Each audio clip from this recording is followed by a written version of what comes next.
What if the most expensive thing Kate Spade ever sold wasn't a handbag, but her own name? She built a fashion empire from a simple sketch, turned it into a billion-dollar brand, and became a symbol of optimism for millions of women. Yet behind the colorful storefronts was a quieter story, a woman watching her identity become corporate property. This is the tragic paradox of Kate Spade, a designer whose name conquered the world, but who ultimately lost the right to own it herself. The girl who was never supposed to be here. Long before her name appeared on luxury storefronts from New York to Tokyo, Catherine Noel Brosnahan was just a quiet girl growing up in Kansas City, Missouri, a place where success was measured in hard work, not glamour. There were no fashion runways in her future, no family connections to the industry, and certainly no blueprint for building a billion-dollar brand. She was raised in a world of Catholic schools, family dinners, and Midwestern discipline. The kind of world where people fixed problems instead of talking about them. Where humility was a virtue and attention was something you avoided rather than chased. Looking back, it's almost impossible to imagine that one of the most recognizable names in American fashion would emerge from such an ordinary setting. But perhaps that's exactly what made Kate different. She wasn't obsessed with fashion as a child. She wasn't sketching dresses or dreaming of Paris. What she possessed was something far less obvious and ultimately far more valuable, an ability to notice what everyone else overlooked. The shape of a handbag, the way women moved through their day, the subtle gap between what existed and what people actually needed. Years later, after leaving Missouri and graduating with a journalism degree, she arrived in New York, carrying little more than ambition and curiosity. She found work at Mademoiselle magazine, surrounded by designers, editors, and trendsetters. From the outside, it looked like she had finally entered the glamorous world she was meant for. But what Kate saw behind the curtain was something entirely different. The fashion industry was filled with beautiful products. Yet for all its creativity, it had somehow failed to understand the everyday woman. And hidden inside that failure was an opportunity so simple that almost nobody else could see it. An opportunity that would soon transform a sketch on a piece of paper into a global empire and unknowingly set in motion the first chapter of a story that would eventually cost Kate Spade far more than she ever imagined. A sketch that changed everything. By the early 1990s, New York was teaching Kate Spade a lesson no classroom ever could. Every day at Mademoiselle magazine, she sat at the intersection of fashion and reality. Designers talked about aspiration. Advertisers talked about image. Luxury houses talked about exclusivity. Yet somewhere beneath all the glossy campaigns and runway fantasies, Kate noticed something strangely absent. The women she knew weren't looking for status symbols. They were looking for solutions.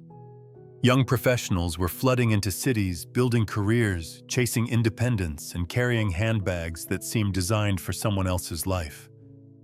The luxury options were expensive, overly ornate, and often impractical. The affordable alternatives lacked personality altogether. Fashion was speaking loudly, but somehow it wasn't listening. And the more Kate observed, the harder it became to ignore the gap. Then one evening inside the modest apartment she shared with her boyfriend, Andy Spade, an idea began to take shape. Not a revolutionary invention, not a technological breakthrough, just a simple handbag. Boxy, functional, lightweight, clean. A bag stripped of unnecessary hardware and oversized logos. A bag designed not to impress strangers across a room, but to serve the woman carrying it. On paper, the sketch looked almost too simple to matter. History has a habit of hiding its biggest turning points inside ordinary moments. Because while Kate was drawing a handbag, Andy was studying something else entirely: perception. Where Kate saw product, Andy saw identity. Where Kate focused on design, Andy focused on story. Together, they formed a partnership that seemed almost perfectly balanced. She understood what women wanted. He understood how to make the world want it too. Yet it was during those earliest conversations that a seemingly insignificant debate emerged, one that would quietly shape the rest of Kate's life. Kate wasn't eager to build a company around herself. In fact, she initially preferred a completely different name: Alex Noel. It was neutral, flexible, safe, a brand that could exist independently from the person creating it. But Andy disagreed. He believed the strongest brands felt personal, human, memorable. He argued that Kate Spade had rhythm, character, presence. More importantly, he believed it represented both of them: her first name, his surname. At the time, the suggestion felt harmless, a branding decision, a label stitched inside a handbag, nothing more. So Kate agreed. And in that quiet moment, long before the fame, the fortune, the acquisitions, or the tragedy, a line was crossed that nobody could see. The future designer of a billion-dollar empire had just placed her own identity on the product. What neither Kate nor Andy could have known was that one day, that tiny black label would become worth billions of dollars. And the woman whose name appeared on it would spend the rest of her life trying to figure out whether she owned the brand or whether the brand owned her. The empire built on an apartment floor. If success has a favorite disguise, it is almost always chaos. Looking back now, it's easy to see Kate Spade as an inevitable success story, a visionary designer whose name would one day hang above storefronts around the world. But the reality looked nothing like the mythology. There were no gleaming offices, no investors waiting with checkbooks, no guarantees. There was only a small New York apartment overflowing with boxes. The first Kate Spade bags debuted in 1993, and while buyers showed interest did not pay invoices. Orders arrived faster than money. Inventory piled up. Every square foot of living space became part of the business. The dining area became a shipping department. The floor became a warehouse. The apartment became a company headquarters. At night, Kate and Andy packed handbags by hand, surrounded by cardboard boxes stacked almost to the ceiling.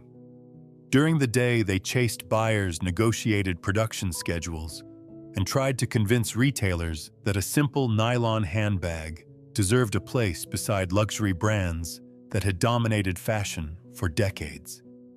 It was a gamble in every sense of the word. Andy poured his salary into the company, then his savings. Eventually, even his retirement fund became fuel for a dream that still had no guarantee of survival. Failure wasn't an abstract possibility. It was waiting outside the door every morning. And yet something remarkable was happening. Women were responding. Not because the bags were flashy, not because celebrities were carrying them, but because they felt honest. In an industry obsessed with status, Kate had created something unexpectedly rare, a product that understood its customer.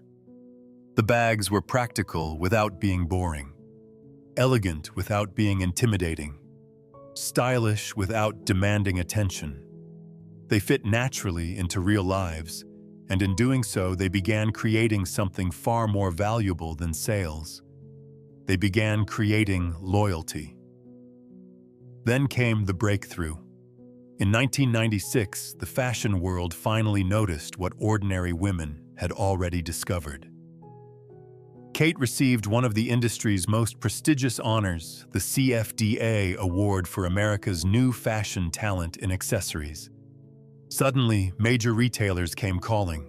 Orders multiplied, revenue surged. Almost overnight, the company that had once operated from a cramped apartment transformed into a legitimate business. The dream had survived.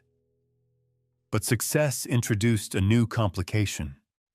The bigger Kate Spade became, the more difficult it was to separate the company from the people who created it.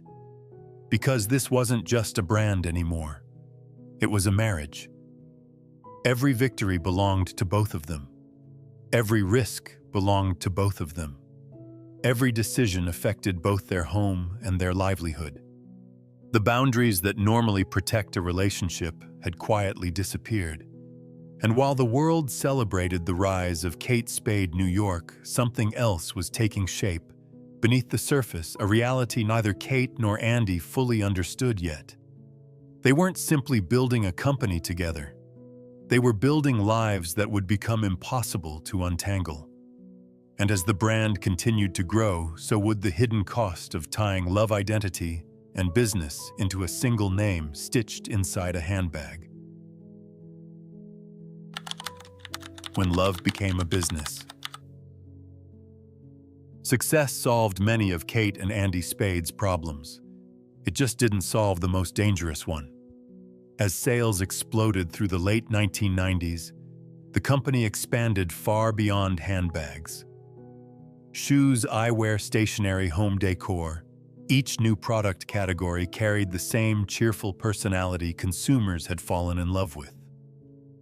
What had started as a handbag company was becoming something far more powerful, a lifestyle brand. And at the center of it all stood a married couple. From the outside, they looked like the perfect entrepreneurial success story. Kate was the creative genius. Andy was the strategist. She gave the brand its soul. He gave it a voice, too. Together, they appeared almost inseparable. But that's precisely where the problem began.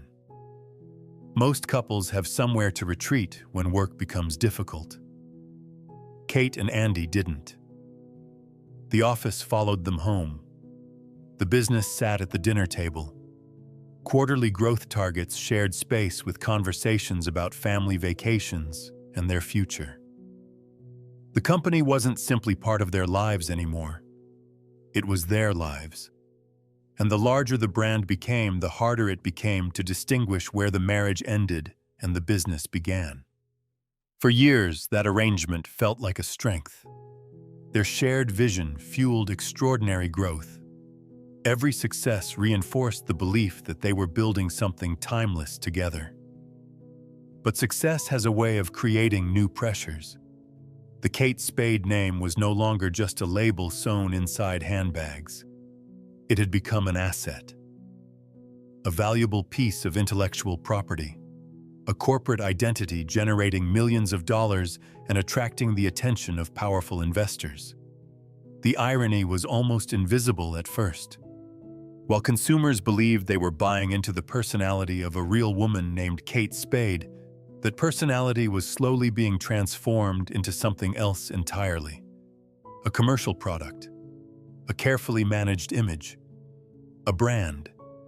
And once a name becomes valuable enough, it begins to attract people interested in owning it.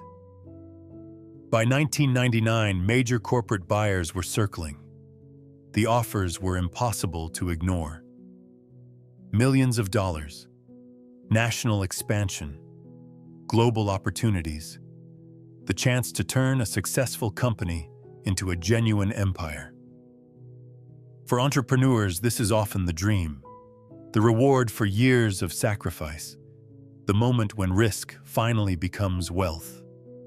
But hidden inside every acquisition agreement is a question few founders ask themselves until it's too late. When you sell a company built around your own identity, what exactly are you giving away? For Kate Spade, the answer would prove far more complicated than ownership shares or profit margins. Because the next decision she and Andy made would make them extraordinarily wealthy. And it would quietly set the stage for the most devastating loss of her life. Not the loss of money, not the loss of a business, the loss of her own name.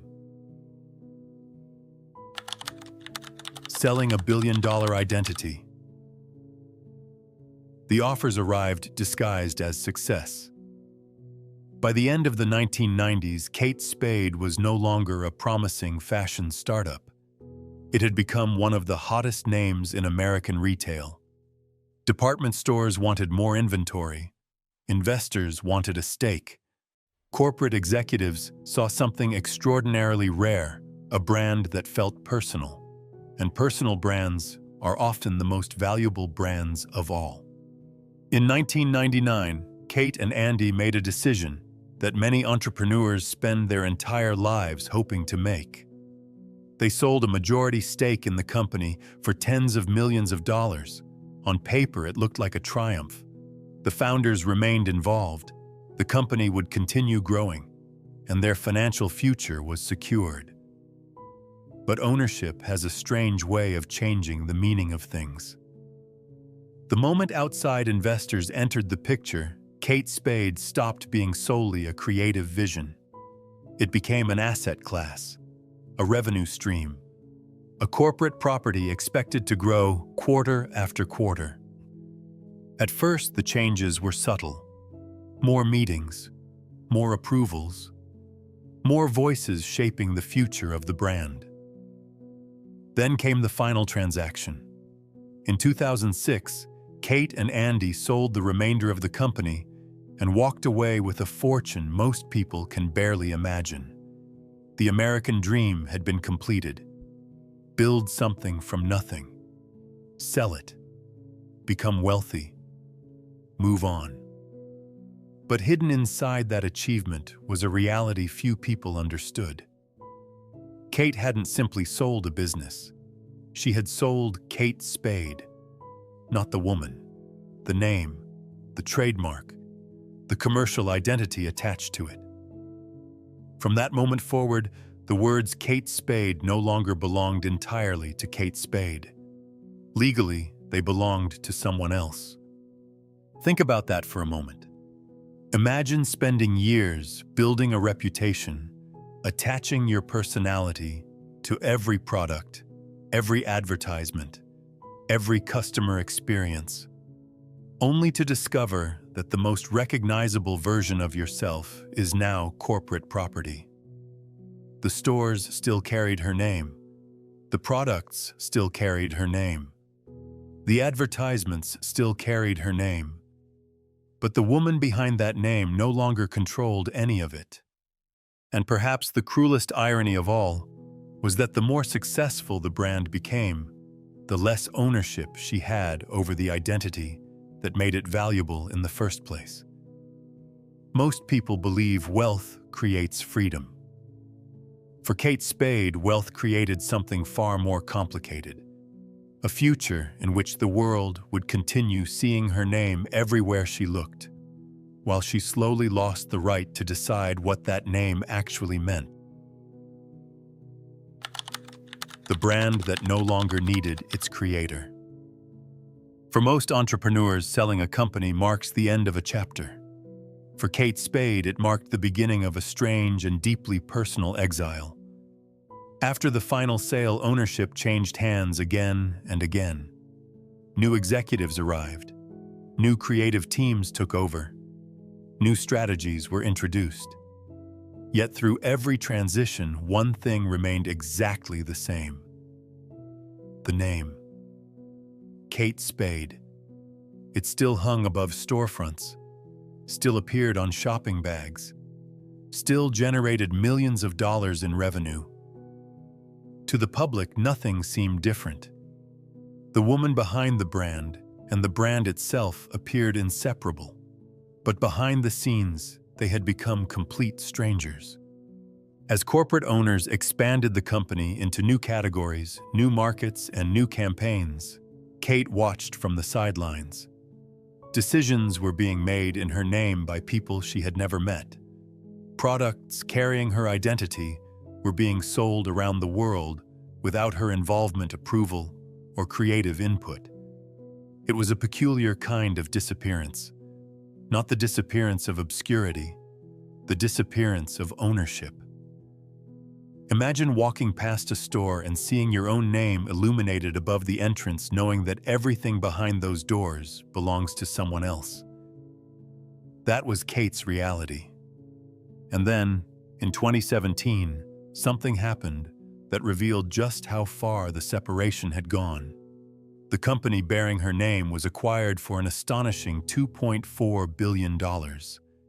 A staggering number, a life-changing number, a number that would make headlines across the business world. Yet Kate Spade received nothing from the transaction. Not because she had been forgotten, not because the deal wasn't successful, but because she no longer owned any part of the thing that carried her identity. The logo was hers. The story was hers. The legacy was hers. The money was not. It's one of the great paradoxes of modern branding. A person can become so successful that their name evolves into an asset more valuable than the individual who created it. And for Kate, the emotional cost may have been even greater than the financial one. Because while the world continued celebrating Kate Spade, the real Kate Spade was confronting a question that few people ever have to ask themselves. Who are you when the version of yourself everyone recognizes no longer belongs to you? The answer would lead her back to design, back to creativity, and ultimately into a difficult battle to reclaim something she had unknowingly surrendered years earlier. Not her fortune, not her career, but her identity.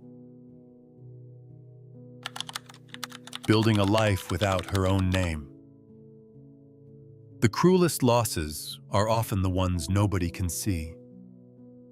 From the outside, Kate Spade appeared to have everything: wealth, recognition, a legacy that had already secured its place in fashion history.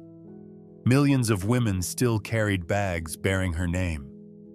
Business schools studied her success. Entrepreneurs admired the fortune she had built. But beneath that success was a question that refused to disappear. What do you do after you've become famous for being yourself, only to lose the right to be that person? For nearly a decade, Kate remained largely out of the spotlight.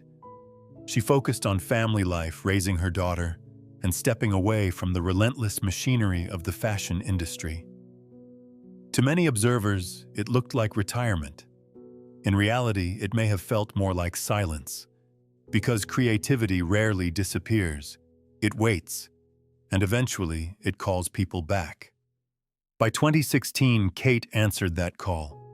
She returned to design with a new venture called Frances Valentine, named in part after her daughter and family heritage. On the surface, it was a fresh beginning, a chance to create without corporate oversight, a chance to rediscover the joy that had existed long before billion-dollar valuations and boardroom negotiations.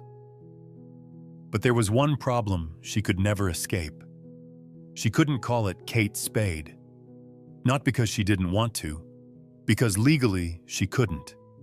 The woman who had built one of America's most recognizable fashion brands was prohibited from using her own name on the products she designed. Every interview carried the same shadow. Every article mentioned the old company. Every new collection was compared to the empire she no longer controlled. No matter how hard she tried to move forward, the past was always waiting in the room before she arrived. And perhaps that is what made Frances Valentine so much more than a business. It was an attempt at reclamation, a search for identity beyond the logo, a quiet effort to prove that creativity had never belonged to a corporation. Yet the contrast was impossible to ignore. While Frances Valentine remained a small, personal venture, the brand called Kate Spade continued expanding across the globe. New products were released, new campaigns launched, billions of dollars flowed through a company carrying her name. One version of Kate Spade was everywhere. The real Kate Spade was starting over. And as she fought to rebuild a creative life on her own terms, Another struggle was unfolding behind closed doors, one far more personal, far more painful, and far more difficult to redesign than any handbag or brand. For the first time in decades, the partnership that had helped create everything was beginning to come apart. And the woman who had spent her life building identities was about to confront the possibility of losing another one. The quiet collapse. By the time Frances Valentine entered the world, Kate Spade was fighting battles that no product launch could solve. From a distance, life still appeared intact. She was designing again. She was a devoted mother. She remained one of the most respected figures in American fashion. But appearances can be deceptive, especially when they become part of your identity. For years, Kate had lived inside structures that gave her life meaning.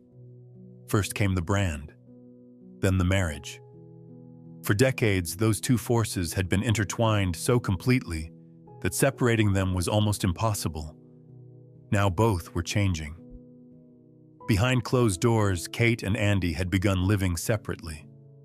Not divorced, not estranged, just apart. 2 apartments, a few blocks between them. Daily conversations still continued. They remained connected through their daughter and through the shared history that had defined most of their adult lives. But sometimes distance is measured in more than miles. Sometimes it is measured in what used to be. To outsiders, the arrangement sounded practical, temporary, even healthy. Yet for someone already struggling with depression and anxiety, the symbolism carried a different weight. The company was gone. The name was gone. And now the partnership that had survived every stage of that journey seemed uncertain too. It would be simplistic and unfair to suggest any single event caused what happened next. Human beings are more complicated than that. Pain rarely arrives from one source. It accumulates, quietly, gradually, often invisibly. According to those closest to her, Kate had been seeking treatment for years. She worked with doctors. She took prescribed medication. She tried to manage an illness that affects millions of people, regardless of talent, wealth, success, or public admiration. Yet mental health does not follow the logic of achievement. A billion-dollar legacy cannot negotiate with depression. Public love cannot erase private suffering. And professional success cannot always repair fractures that exist far beneath the surface. On June 5th, 2018, the world learned the truth in the most heartbreaking way possible. Kate Spade died at the age of 55. The headlines focused on fashion. The tributes celebrated her career. Millions remembered the handbags. But beneath those memories was a deeper tragedy. A woman who had spent her life creating symbols of optimism had been carrying a struggle few people fully understood. And in the days that followed, another loss would make the story even more devastating. Because as family members gathered to say goodbye to Kate, the man who had first taught her resilience, her father would suffer a loss of his own that he could not bear. The final chapter of the Kate Spade story was about to return to where it all began. Back to Kansas City, back to family, back to the little girl who never imagined her name would one day belong to the world. The name that outlived the woman. In the end, the story of Kate Spade returned to the place where it began. Not in Manhattan, not inside a luxury boutique, not beneath the bright lights of a billion-dollar brand, but in Kansas City. The city where a quiet girl named Catherine Brosnahan first learned the values that would shape her entire life. Discipline, humility, perseverance, and the belief that work itself was a form of dignity. As family members prepared to lay her to rest in June of 2018, another tragedy unfolded. Her father, Frank Brosnahan, the road builder, who had spent decades teaching his daughter resilience, died the night before her funeral. Family members later described a man whose health had already been declining, but whose grief had become overwhelming. It was a heartbreaking symmetry. The father who had watched his daughter build an empire could not bear the pain of watching the story end this way. And so the final chapter became a double farewell. A daughter, and the father who never stopped seeing her as that little girl from Kansas City. Today, the world remembers Kate Spade through storefront windows and designer labels. Her name still appears on handbags carried through airports, city streets, and shopping malls across the globe.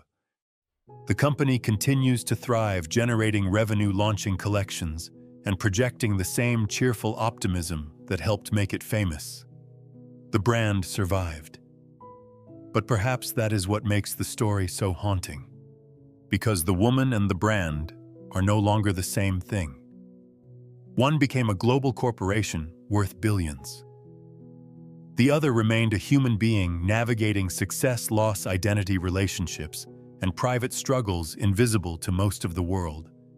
And maybe that is the deeper lesson, hidden beneath the business headlines. We often assume success means ownership, that wealth brings control, that building something extraordinary guarantees freedom. Kate Spade's story suggests something far more complicated. Sometimes the thing you create becomes so powerful that it develops a life of its own. Sometimes a name can outgrow the person who gave it meaning. And sometimes the greatest price of success is not what you lose financially, but what you lose of yourself along the way. Decades after a simple black label was stitched inside a nylon handbag, that name still lives on. The question is whether it still belongs to the woman who first imagined it, or whether somewhere along the journey from dream to empire, Kate Spade became the one thing she never intended to sell: herself. The price of a name. Perhaps the most unsettling part of Kate Spade's story is that it doesn't feel like a fashion story at all. It's a story about identity. In America, we're taught to build something valuable, to create a brand, to leave a legacy. And by every conventional measure, Kate Spade succeeded beyond imagination. She transformed a simple idea into a global empire and changed the way millions of women viewed fashion. Yet her story forces us to confront a difficult question. What happens when your greatest achievement becomes larger than you? The handbags remain. The storefronts remain. The advertisements remain. Decades after that first sketch was drawn in a small New York apartment, the Kate Spade name continues to generate value around the world. But the woman who gave that name meaning is gone. And that contradiction may be her final legacy. Because beneath the billion-dollar valuations and corporate acquisitions lies a reminder: success cannot always protect the people who create it. A trademark can be owned. A company can be sold. A fortune can be accumulated. But a human life is far more fragile. And perhaps that is why Kate Spade's story still resonates today, not because she built a brand, but because she revealed the hidden cost of becoming one.